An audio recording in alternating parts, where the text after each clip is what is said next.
Good morning, good afternoon, and good evening. And today we are taking a look at Ishizu Zombies, which this is kind of a deck I've concocted over the past week, and I've been messing around a bit online, um, and it's been a lot of fun. And essentially, the whole idea of it is you use the Ishizu cards to load up your graveyard along with the Shirens, and that enables your zombies to just flood the board and make a bunch of big synchros, along with usually a vampire sucker, so you get to draw cards off of Ballad Rock and other reborn effects. And of course, it also has a diviner package, seeing as we are playing fairies. The issues cards are fairies, and having high level tuners is always nice in the deck, especially for making a Barone. I'll give you a quick rundown of all the cards that are in the deck, and then I will show a couple of games. So got Doom King Ballad Rock, which has been a staple in any sort of zombie deck. It reborns itself during every standby if a field spell's on the field, and it can either, when a zombie activates an effect, it can either negate it, or it can banish a monster from the field or graveyard. And of course, Zombie World means your opponent's effects work as well. Changshi the Spirit Owl, it's a foolish during the main phase, and if it's banished, you can banish a zombie from your grave to summon it, and it's put back to the bottom of the deck, which is there's a lot of neat interactions that come up using this card. Telement Shiren, this is a really nice tech I've found. It gives you an extra material on board, and it also gets milling going, which has been really useful. It can also unbrick hands by getting stuff out of your hand into your graveyard. Necro Banshee, which is just our terraforming essentially. Gozuki, which is a foolish, and if it's sent to the graveyard, you can banish a zombie from, apart from Gozuki, from your graveyard, summon a zombie from your hand, which is also very useful, especially with like stuff like Changshi. Mizuki, not hard. This card is not a once per turn. It's just a reborn if it's in the graveyard. Amazing, and it's the only reason why this deck's really worth playing. We've got the Telements package, which essentially just says mill 5. If it's sent from a hand or deck to graveyard, of course, Kelpic has got its bounce effect. Shiranui Solitaire, tribute itself to summon Unizombie from the deck. Unizombie can either pitch from hand or deck to increase a monster's level by 1. However, you can't declare attacks set with zombies, but I don't think that's an issue at all. Shinobi Necro, if another zombie special summon from the graveyard, it can draw. You can draw and then discard one. And if it's banished from the graveyard, you can summon it, but it's banished when it leaves the field. Divine of the Herald, this will essentially Foolish and Ishizu card to get that going. It also gives us a level 6 tuner to work with, which is very handy when making Barone. Plague Spreader for another free tuner just from grave by placing something from your hand on top of the deck. Glow Up Bloom, I played this at 1 of. I don't think this necessarily needs to be played because it locks you into zombie monsters. But if it's sent to graveyard, you can banish it and summon or add a level 5 zombie from deck to hand. So if you have Zombie World on the field, you can summon. If you don't have Zombie World, it just adds it to hand. Zombie Reborn, which I've found that this has come up in a very nice way in this deck. It targets zombie in either grave, banish a monster with the same name from your deck or extra, and special summon the target one to your field. And it also has all the zombie spell/trap card effects, so shuffle the banished zombie into the deck to reset it, but you can only use one of the effects. That's very useful when proccing Changshi in particular, but also some of your other zombies. Monster Gate Reasoning, just to get extra bodies on the field. Monster Gate especially is very good because it loads up the graveyard, because obviously you're attributing something on the field. Foolish to get more things in the graveyard. Monster Reborn, because why not? I had space for another piece, and I thought Reborn fits. And then, of course, 3 Zombie World, because Zombie World's just an amazing card. And then for the extra, we've got a Chengying and a Barone, which kind of staples synchros. We got Red Eyes Zombie Dragon Lord, which is an interesting card. You can target a zombie in your graveyard and summon it during your opponent's turn, and you can also banish a zombie you control to reborn it, which isn't a quick effect, and both effects are hard once per turns. It doesn't come up a lot, but it has been useful sometimes when you're locked under Bloom and you need to clear space. Stellar Windwolf Rayat, this is just for a 9 synchro. There are other options, but I thought that the virtual world synchro 9 doesn't really interact well with the archetype, because that means all your zombies are going to get banished when they're sent to grave, so I settled on Wolf Rayat, though Ravenous Croco Dragon's also an option. Draco Berserker, another piece of interruption. Shurino's Shogun Saga is kind of like an access code. Skeletal Dragon Felgrund, when a zombie, if it's summoned, you can target a monster your opponent controls or graveyard, banish it, and if a monster special summoned from either graveyard, you can target a face-up monster on the field and negate its effects. This comes up with Zombie Dragon Lord. Clearwing and FA for more negates. Immortal Dragon is a synchro tuner that also can foolish, so it's just essentially synchro plays, and also, though this hasn't come up yet, when your zombie monster is destroyed by battle while it's in the grave, you can summon it, but it's banished when it leaves the field. Abystola, because we don't want Tillements to play the game. Access Code and Nightmare Unicorn for obvious reasons, and actually, to be honest, same with Dark. And Vampire Sucker, so if a zombie, another zombie is summoned from the graveyard, you just get to draw a card, hard once per turn, obviously, and you can either force this out by summoning an opponent's monster with the first effect, but generally you'll find just summoning one of your zombies using their effects, because it's not that hard to do. As for the side deck, I've just gone with Kaijus, Lightning Storm, Feather Duster, some Dark Rulers.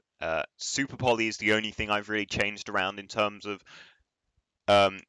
innovation, but this is not actually designed for this deck. However, it's to talk about another card, which is, what's it called? Dragon Necro. Which, this card, I just wanted to talk about quickly because it's another thing you can put in the deck. It's just Super Poly, essentially. When you have Zombie World in the field, Super Poly is just remove 2 of your opponent's monsters. However, that is obviously an optional thing you can put in. You do not have to go for this package. I felt that, honestly, I've ended up bricking. When I've done it in testing, I've ended up bricking a lot. However, it's definitely something you could test out yourself, see if you can make it work. So that's it for the profile, and now let's get in some games and show what this deck can do. Our first game's up against Synchrons, which is actually a really powerful deck if they get to have their way. However, we're going first. So this is more to showcase how we can combo off without any interruption, because 2 Living Fossil probably isn't what, and the Converging Wills probably isn't what they're looking for out of an opening hand, even if they have Drawn Junk Converter. So our hand's pretty good. We're going to start off with Tyramont Shiren, which we are going to pitch Chang-Chi, then we're going to mill a Kelbeck, we're going to activate Kelbeck, then we're going to activate Gozuki and chain Necro or Banshee. Gozuki will summon Shurinoru Solitaire, because we banish Chang-Chi, it gets to summon itself. Off so we've essentially here we pitched a Mizuki, and then we tributed Shurinoru Solitaire to summon Unizombie, who is then going to be doing some more foolishing, sending another Mizuki, and we're going to increase Chang-Chi's level and discard our Necro World. Then we're going to summon Draco Berserker, and we are going to use Mizuki to summon Gozuki back. Then Gozuki will send Mizuki, and then Mizuki will summon Unizombie back. We'll make Barone, we'll use another Mizuki here, bring back a Unizombie. However, we'd misplayed here, we'd put Barone in the extra monster zone, which is unfortunate. Luckily, that wouldn't normally happen. However, I just had a lapse in concentration. However, luckily we draw Reborn, so we can just simply link away the Baron as it's now treated as a zombie under Zombie World and reborn it. So we bring Barone back. Then we're using Sucker here to draw a card. We draw Zombie Reborn, so we can summon back a Solitaire by banishing 1 from deck. And we make a Dawn Dragster. We move to end phase. And then in the standby, Battledrop will return.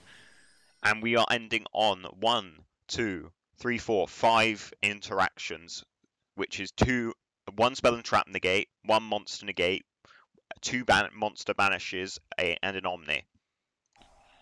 And of course we get Trigger Sucker here, which draws a Kelbeck, which is actually another interruption. They're going to activate Junk Converter. We are going to swiftly negate, and they will surrender there as they're completely out of gas.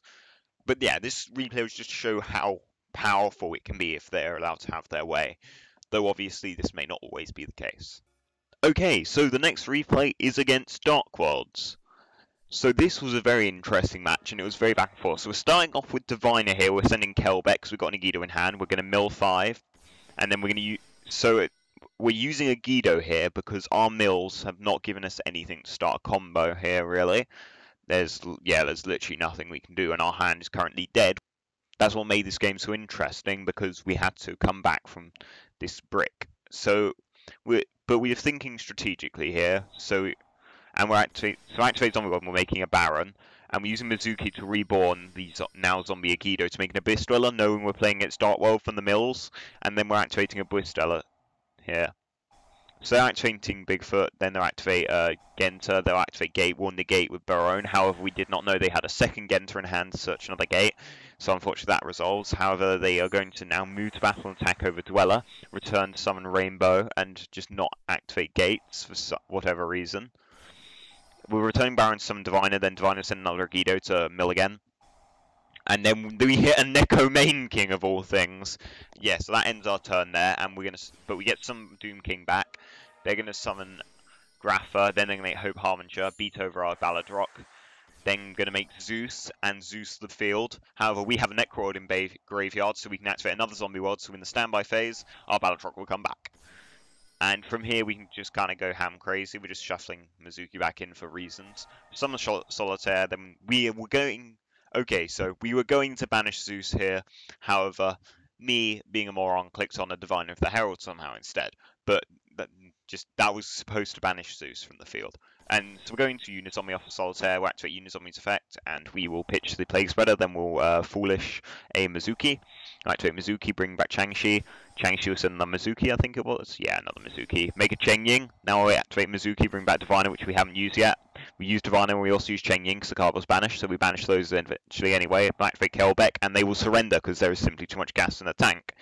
After that, we had Kelbeck Mills, which could have been anything. We also had Shiren Pitch Bloom, which got us another Baladrock or something for some material. But yeah, so that just shows this deck can still be very powerful even in the latter parts of the game. So in the grind game, though it might not be as potent as certain decks, it still has a capacity to play, and especially if it can get a couple more cards in hand. But that Neko Main King, God, that was hilarious. Okay, so the last replay is against Rocket Dragon Link, and this is a very difficult matchup for our deck most of the time because obviously Bestials mess with the strategy a lot. We are going second this time, however we have drawn Dark Ruler because the previous game we won, but it was the same old going first thing, so I didn't bother to show that. So they're going to strike a dragon here off of Tracer, and then they're going to destroy it.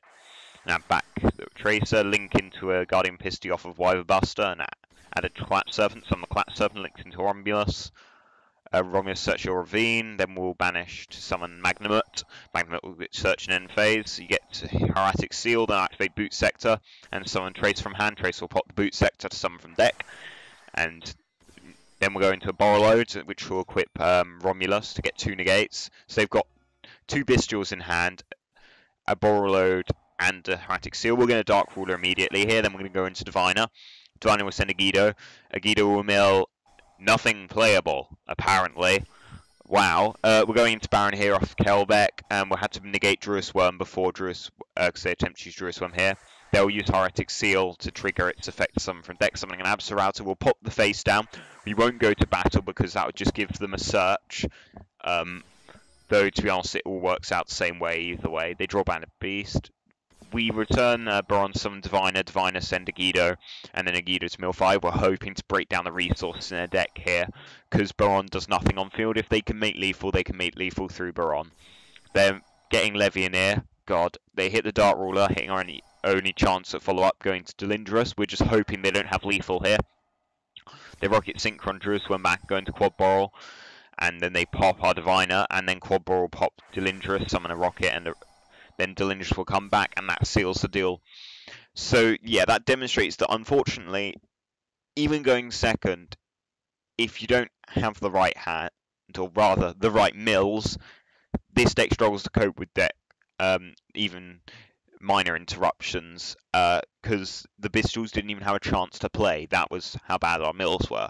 So that is something to be cautious of in this deck. However, I don't want to go higher on a tier engine in this deck, so I don't want to encourage people spending on tier currently, because it's not a good idea, and also I don't like the idea of upping the tier ratios currently, because then it kind of loses identity as a deck.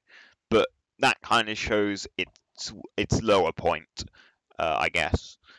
So I think that's something to bear in mind, that if you don't mill well, or if you're not allowed to mill properly, then this deck has a lot of issues. Stuff like Macro, Dimensional Fissure will also really affect the strategy.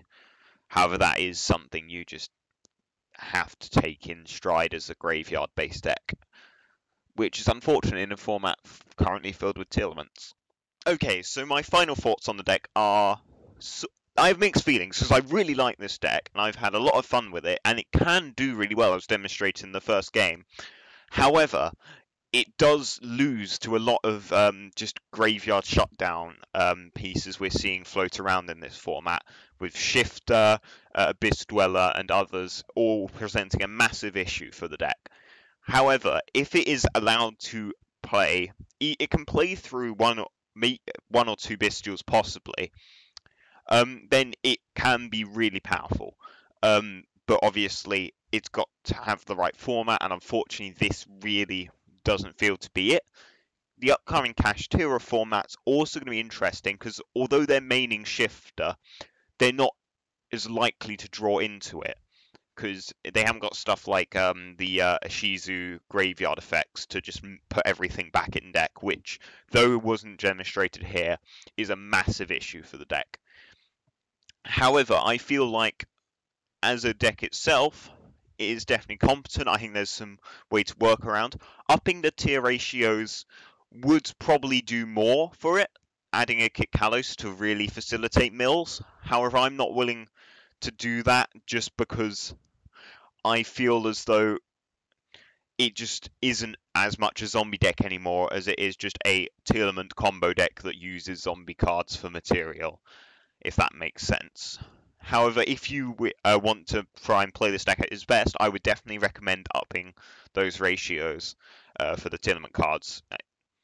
But yeah, so I really hope you guys enjoyed. If you found this useful or just enjoy my content in general, I really appreciate if you like and subscribe. And I'm always happy to make deck profiles if you leave any down in the comments below.